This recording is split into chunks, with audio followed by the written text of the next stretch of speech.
Much of it would probably, I remember not so much when you just hand sand it, but if you took a stick of this stuff and put it on the disc sander and you started sanding it on there, that dust would come up and get you. You could wear all kinds of masks. You would definitely know it. It definitely has a different flavor to it. Anyway, this bass, again, we were talking about Frank Sinatra when my friend Frank Schuback was here, the guy who owns this bass. And I could talk about Frank Sinatra like forever. Anyway, he was my favorite musician. And I've met a lot of famous people in my life, and I played for a lot of famous people. Frank Sinatra was not one of them. And I really have that. That's one of my biggest regrets. I think I mentioned that before. And I just thought Frank was like a really, really good musician. Anyway, when I was talking to my friend Frank Schuback, I didn't even know this, but he said, "Oh, I recorded with Frank, a couple of times." I said, "You recorded with Frank Sinatra?" I said, "I had no idea." He said, "Oh yeah." He says, during that time when Frank was doing Strangers in the Night, and those it was in the 70s somewhere, I'm not sure. My friend Frank Schuback was on some of those recordings. And he said, when they were going over some of the charts, before Frank got to the studio, I get all these Franks in but before Sinatra came in, they were just going over things, and he had this bass. He was playing this bass, and it was like they were assuming he was going to be playing upright, but he thought he would bring this along just to see if, he always liked playing this bass. And he said when Frank finally got there, when Sinatra got there, he walked around, and he says, I found out that he does that a lot. When he first enters the studio, he just goes around and listens to everybody, and, "Oh, how you doing? And, I'm glad to see you here," like that kind of stuff, And my friend Frank Schuback said Sinatra came in, and he was going over his parts, playing the bass and looking at the music. He said Sinatra just stood in front of him and looked at him, and he thought, "Oh my God, I'm going to get fired. I should be playing my upright.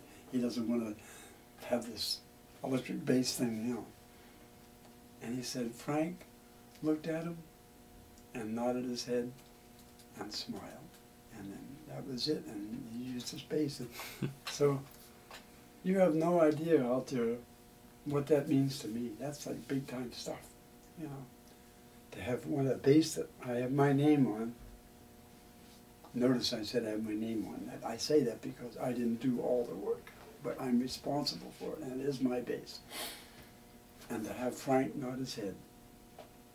Of course, he was nodding because my friend Frank Schuback was playing probably pretty well too. I'm sure he wasn't just up there fooling around, But the fact that he was playing my bass, that's big time for me. That's for you out there, and you may not understand this, but to me, that's more rewarding for me than having all the basses I made for Les Claypool or Stanley Clarke, or the guitars I made for Lou Reed or anybody else. Frank Sinatra nodding his head and smiling, to me that's the ultimate. The only thing bigger than that would have been to sit down and actually play for him. I probably would have had a heart attack. Frank, would you just sing I'm a fool to want you, and I'll play the chords, okay? That would be cool.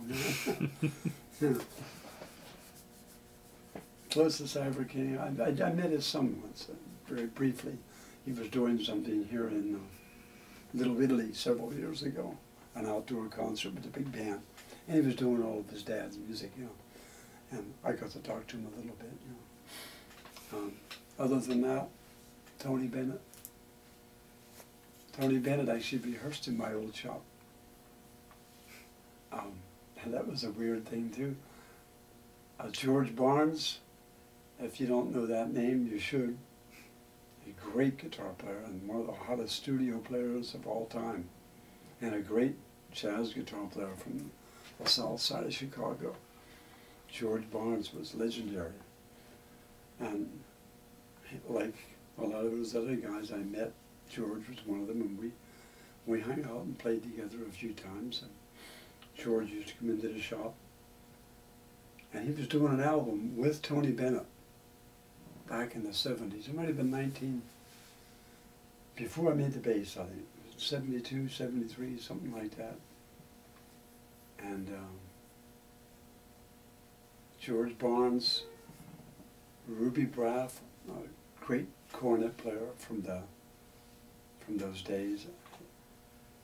Wayne Wright was on rhythm guitar. We played left-handed. And nice D'Angelico too. The Wayne had a beautiful D'Angelico. And Jimmy Shafito, yeah, bass player, another studio player. Anyway, it was the George Barnes Quartet with Tony Bennett playing the music of George Gershwin. I think that album is probably out there, you know, somewhere. Anyway, they were looking for a place to rehearse. Hard for me to believe that Tony Bennett couldn't find a place to rehearse. But he was only going to be in town, I think, for a few nights, and he couldn't come during the day because of whatever. I really don't know the reasons why they couldn't get a space. But anyway, George said, Carl, maybe if you wouldn't mind, because I had a studio there right in the city, right at that time, right on 7th Avenue between 49th and 50th Street. That's where I built the first bass too, by the way. But he said, if you would, you think we could rehearse in your studio? I said, Tony Bennett's going to be in my studio rehearsing? Are you kidding? Great, you know. And sure enough, Anthony Benedetto, he was there. And yeah, that was nice. I met Tony there and got to hear him sing right in my little studio there. It was nice. Later on, I got to meet Tony again because he was a good friend of Bobby Pratt's. He and Bobby Pratt grew up together in Astoria, Queens. Bobby Pratt was the piano player that I played with at a place down on the village called Arturo's. On Monday and Tuesday nights I played there, I'd say roughly 14, 15 years every Monday, and that's where I started playing bass seriously there with Bobby Pratt. A great piano player, a great trombone player. He and Tony grew up together. So anytime Tony was in town, he'd come down and, you know, hang out with his old friend Bobby. And a couple of times got up and sang, you know. Nice. That's it. No disrespect to you, Tony, you're great, I loved it, but man, if it would have been Sinatra, I'm sure Tony would say that too. Yeah. I have a feeling, you know, and I have a feeling that Tony Bennett probably learned a lot from Frank, you know. Anyway, that's it. The 1975 bass. I was going to put a few frets in. How much time do we have, Steve?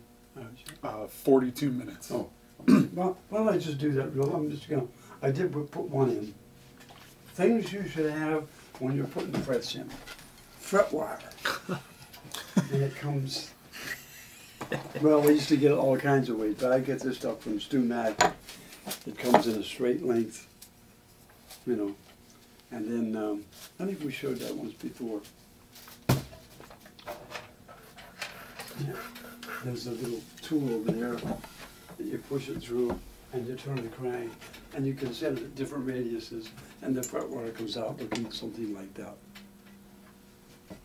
I used to do it all by hand before I had that thing.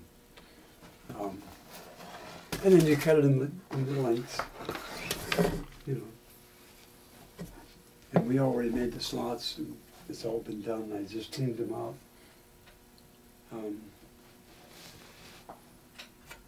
I usually have my cutters with me, you know, a dead blow hammer, which means there's buckshot in here. Not hard to hear, so. But anyway, when you hit, you don't get any recoil like in your arm. It's nice and solid. You know.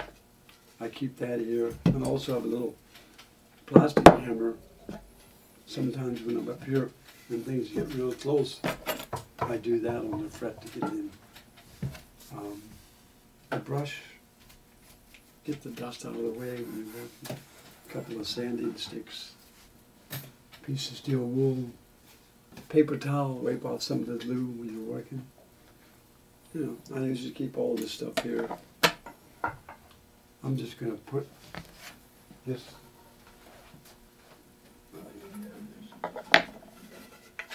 And before I do anything, I make sure that I can seat the fret. I check to make sure that the radius is cool. You know, when you make the radius, it should be a little more than what the fingerboard actually is.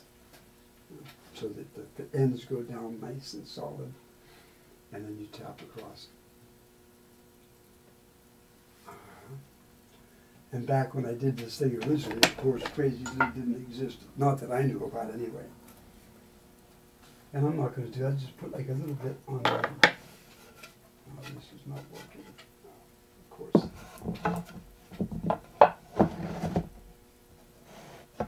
Mm-hmm. Oh, here we go.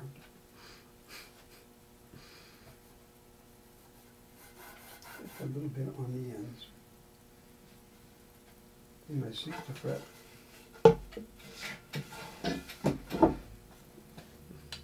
And you get both ends first.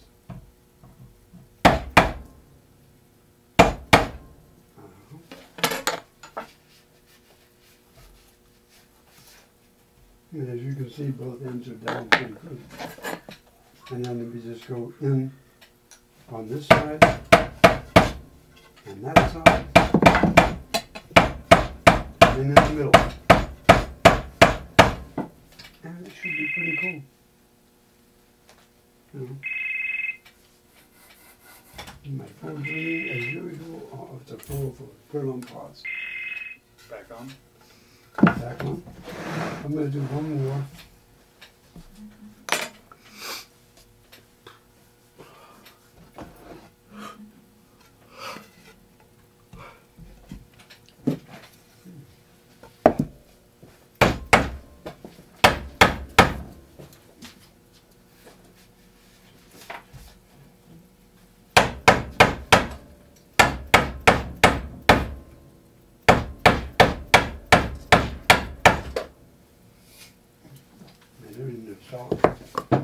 Yep.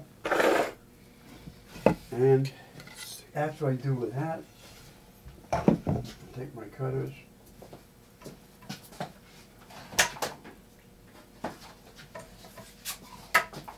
I usually don't do this until I add them all in there.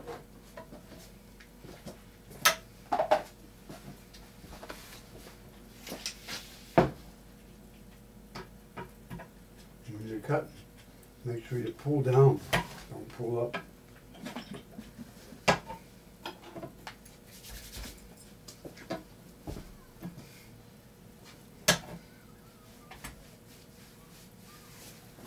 And then, I'll just do this real quick. Oh, where is it?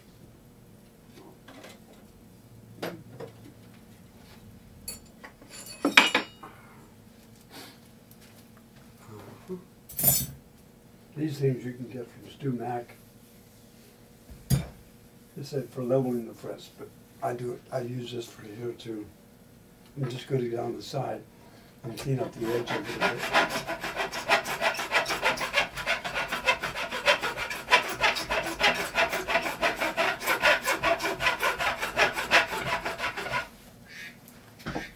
And a little more cleaning with this file.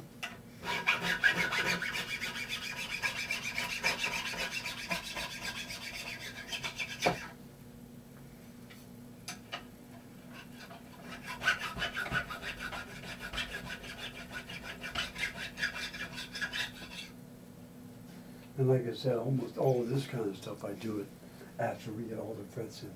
Which I think maybe we'll do that, we'll film that later on. After I get all the frets in, we'll come back and do that. Meanwhile, let's make some bases. See you on the next one, guys.